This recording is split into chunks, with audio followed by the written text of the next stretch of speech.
بسم اللہ الرحمن الرحیم۔ الصلاۃ والسلام علیک یا سیدی یا رسول اللہ وعلی آلک واصحابک یا سیدی یا حبیب اللہ۔ معزز سامعین کرام، السلام علیکم ورحمۃ اللہ وبرکاتہ۔ کتاب برکات درود و سلام اور زیارت رسول صلی اللہ علیہ وآلہ وسلم میری ایک بہن، نہایت قابل عزت بہن ڈاکٹر انیلا دستی صاحبہ نے تحریر کی، اور آپ پچھلی اقساط میں سن چکے ہیں کہ بہن نے یہ کتاب نبی کریم صلی اللہ علیہ وآلہ وسلم کے حکم پہ لکھی ہے۔ اس بہن میں صفحہ نمبر 74 پر یہ بہن فرماتی ہیں، اس ناچیز کی ہمیشہ سے دل میں یہ حسرت رہی ہے کہ کاش پیارے آقا محمد مصطفیٰ صلی اللہ علیہ وآلہ وسلم کے زمانے میں میں پیدا ہوئی ہوتی، پیارے آقا جانے جانا صلی اللہ علیہ وآلہ وسلم کی میں غلام ہوتی، اور پیارے آقا کا بار بار دیدار کرتی، اور کاش میں خاتون جنت اما حضرت فاطمہ الزہرا رضی اللہ تعالی عنہا کی کنیز ہوتی۔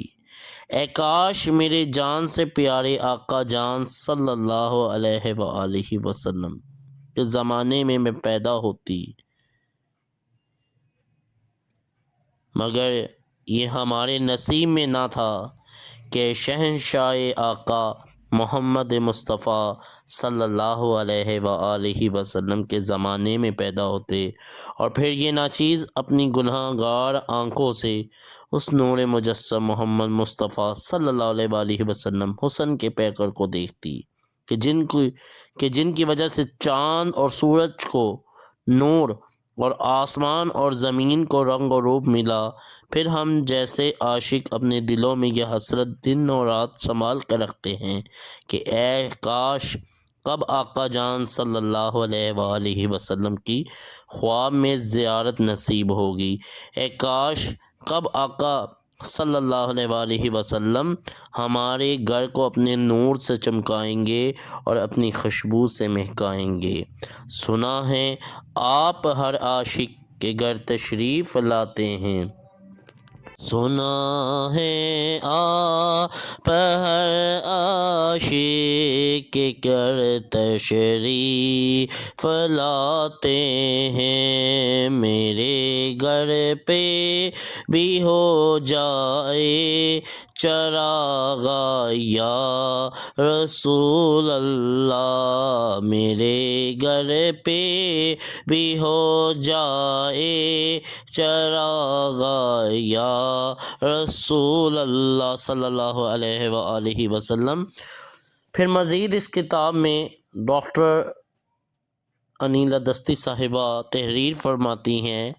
کہ میں سمجھتی ہوں زیارت رسول پاک صلی اللہ علیہ وآلہ وسلم وہ نعمت الہی ہے جو صرف اور صرف اللہ تعالیٰ کے فضل اور پیارے حضور صلی اللہ علیہ وآلہ وسلم کی نظر کرم کے بغیر کوئی بھی حاصل نہیں کر سکتا ہے، چاہے وہ کوئی بادشاہ ہی کیوں نہ ہو۔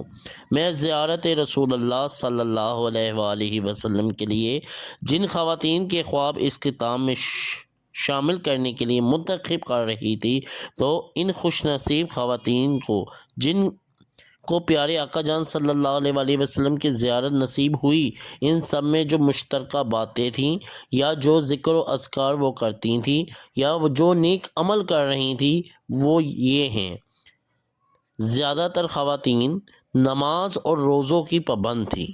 نماز اور روزوں کی اب یہ جو امور اس بہن نے اپنی کتاب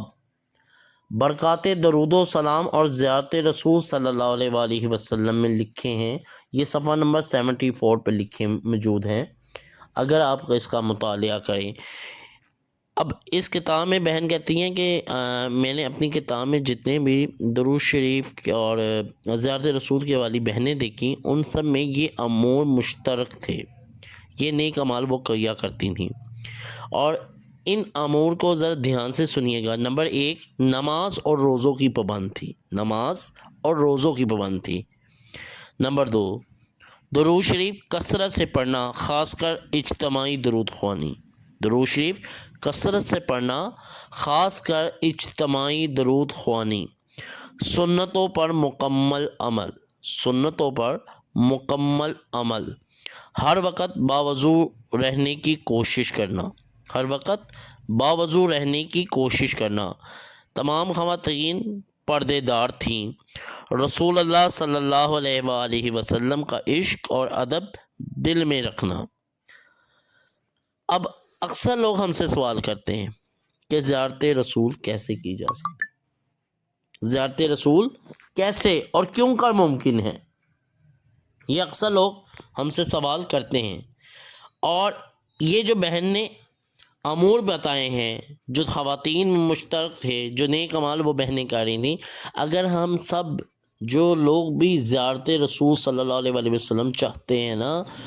ویسے تو یہ اللہ اور اس کے رسول کی مرضی سے ہے، ہماری اپنی کوئی کوشش نہیں، لیکن اس کے باوجود ان امور کی اگر ہم پابندی کریں تو امید کرتے ہیں کہ اللہ اپنے فضل و کرم سے اور رسول اللہ صلی اللہ علیہ وآلہ وسلم کی نظر کرم سے ہم بھی زیارت سے مشرف یاب ہو جائیں گے۔ اور وہ امور کیا ہیں؟ نماز پنجگانہ اور نماز تہجد کی پابندی کریں، روزے رکھیں، کثرت سے روزے رکھنے والے ہوں، اس کے بعد سنتوں پہ عمل کریں، درود شریف کا کثرت سے ذکر کریں، درود شریف کثرت سے پڑھیں، بہتر ہے 1 کروڑ درود شریف کی نیت کریں۔ 1 کروڑ جو کر لیتا ہے نا نیت، اس کی زندگی کو 4 چاند لگ جاتے ہیں۔ اور پھر اجتماعی بھی درود شریف بھی پڑھیں اور انفرادی بھی پڑھیں، تنہائیوں میں بھی، تہجد کی تنہائیوں میں پڑھیں، فجر کی تنہائیوں میں پڑھیں، اور لوگوں کی محفل میں بھی بیٹھ کے ذکر رسول کریں اور ادب بار بار کریں۔ پھر اس کے ساتھ ساتھ کوشش کریں گے ہر وقت باوضو رہیں۔ اچھا یہ یاد رکھیں اس چیز کا نا، میں نے درود شریف کے سفر میں یہ بات میں اپنی طرف سے آپ لوگوں کی خدمت میں عرض کر رہا ہوں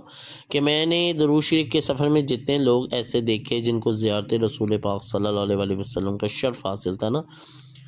وہ باوضو رہتے تھے اور اپنی نگاہوں کی حفاظت کرتے تھے، قفل نگاہ کے عادی تھے۔ اب بہنوں کے لیے پردے دار ہونا ضروری ہے اور مردوں کے لیے حیادار ہونا ضروری ہے۔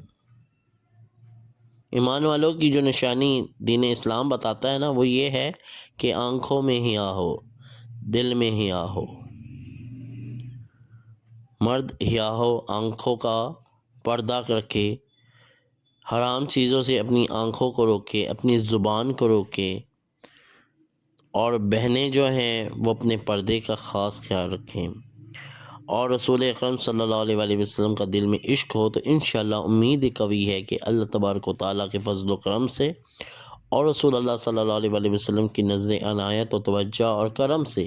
انشاءاللہ آپ بھی جلد ہی زیارت رسول پاک صلی اللہ علیہ وآلہ وسلم سے مستفید ہو جائیں گے۔ معزز سامعین کرام، یہ جو ہم اس کتاب کی چند سطور آپ لوگوں سے ذکر کر رہے ہیں نا، اس کا مقصد یہ ہے کہ ہم آپ تک درود شریف کا پیغام پہنچا رہے ہیں۔ تو میں ہمیشہ کی طرح آپ سے پھر ایسے عرض کروں گا کہ آپ لوگ 1 کروڑ درود شریف کی نیت کریں اور پھر جتنا بآسانی درود شریف پڑھ سکتے ہیں روزانہ پڑھتے جائیں اور تعداد ڈائری میں نوٹ کرتے جائیں۔ اگر آپ مستقل مزاجی سے درود شریف پڑھتے رہیں گے تو انشاءاللہ بہت جلد 1 کروڑ کا ہدف بھی مکمل کر لیں گے،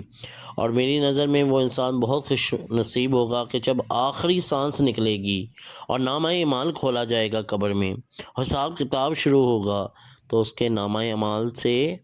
1 کروڑ مرتبہ درود شریف بھی نکلے گا۔ کتنا خوش نصیب وہ ہوگا۔ تو درود شریف پڑھتے رہا کریں،